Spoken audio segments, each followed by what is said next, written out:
everyone, I'm here with my advisor and my professor, Judy, and we're going to talk to you guys a little bit about new media today.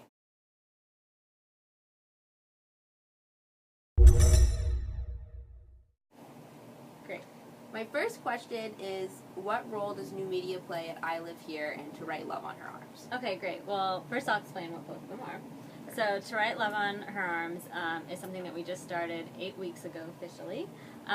It is a nonprofit movement dedicated to, telling stories and getting hope for those that are going through basically depression, anxiety, suicide, self-mutilation, very heavy. So To Write Love on Her Arms is something that we just started 8 weeks ago officially. It is a nonprofit movement dedicated to, telling stories and getting hope for those that are going through basically depression, anxiety, suicide, self-mutilation, very heavy topics obviously for a college campus. And at first we had a lot of resistance toward it at LMU because we needed a lot of help from student psychological services. So basically what we did to get it on campus was all through social media. That's awesome. Yeah, our president, Joe Ward, he has a very big social media presence. We do benefit concerts for both organizations.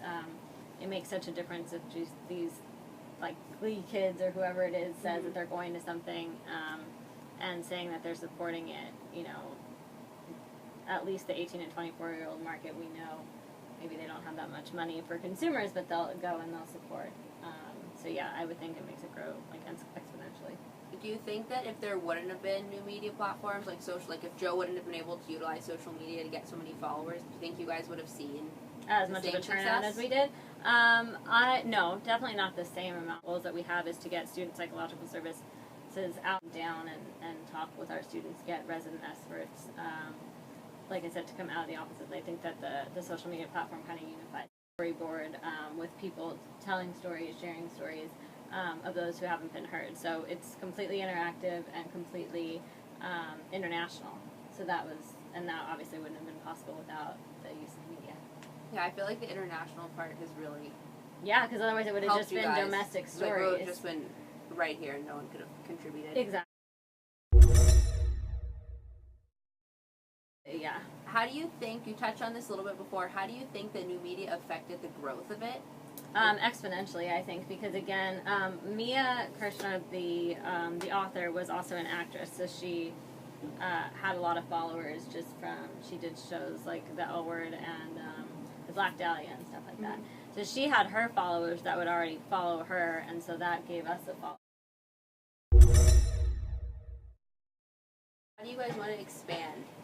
I think, I know they want to do it with the events. I mean, they're doing like tabling, combo, and stuff like that for To Write Love. And for I Live Here, we just partnered with this great group called Shelter Scarves. And he has, following on Pinterest, Twitter, Tumblr, Polyvore, I think. Basically, it's like a one-for-one thing. Every time you buy a scarf, it will either go to the kids. Oh, that's cool. It's really awesome. Yeah, and so again, none of that would have been possible without social media. Without new media.